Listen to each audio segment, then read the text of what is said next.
یک روز قاری صاحب در ما تماس گرفت، شماره تو از فلانی گرفتیم، ما لب سرک برآمدیم، امراش با رفتیم طرف حیرتان شریف. یک موتر داشت، امرای موترش قصه کردیم، یک چندینان اسکواتر ما داریم، تمره انتقال میتیم طرف ازبکستان. ما گفتیم ما در خدمت هستیم. بعد از این قاری صاحب برادر ما زنگ زدیم، گفتیم قاری صاحب این یک چندان اسکواتر داره. بعد از این بر ما یک ترانسپورت پیدا کرد، ترانسپورت. بعد از امنا اینا همونجا ششتن که قرارداد خود نوشته کردن. بعد از که قرارداد خط نوشته کردن، در قرارداد خط یا برادر حیرتان گمرک کلیش در دوش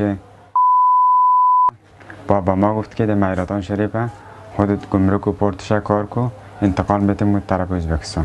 باز اونجا یک نفرم دیوال بود، او را پرتان کردیم. ترانسپورت داری بلی داریم، اما تو یک اسکواتر هست، امرا ازبکستان انتقال میته.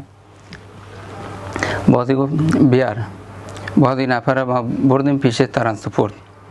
امی به همراه قاری صاحب اردوشان در بینشان قرارداد نوشته کرد، اردوشان شهر کرد.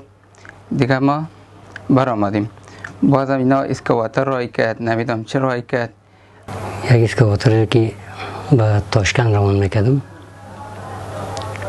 مقداری 540 کیلو چرس را جای به جای کردیم. به تاشکند و همراه شهرتکه معامله کرده بودم.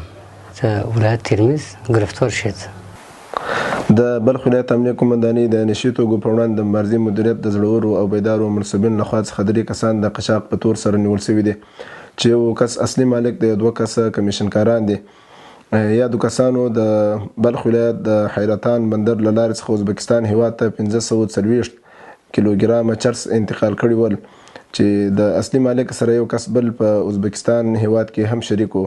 نو د افغانستان هیواد اصلي مالک د قاچاق هغه نیول شوی دی. موږ ټولو بلخ میشتو ولسونو ته دا ډاډ او اطمینان ورکوو چې زموږ امنیتي ځواکونه و هېچا ته د غلا، غصب، قاچاق او نورو داسې ناوړه اعمالو اجازه نه ورکوي چې داسې ناوړه اعمال ترسره کړي. او که چیرې کوم کسان دغسې اعمال ترسره کوي، هغه به د قانون منګول ته سپارل کېږي او قانوني چلند به ورسره کېږي.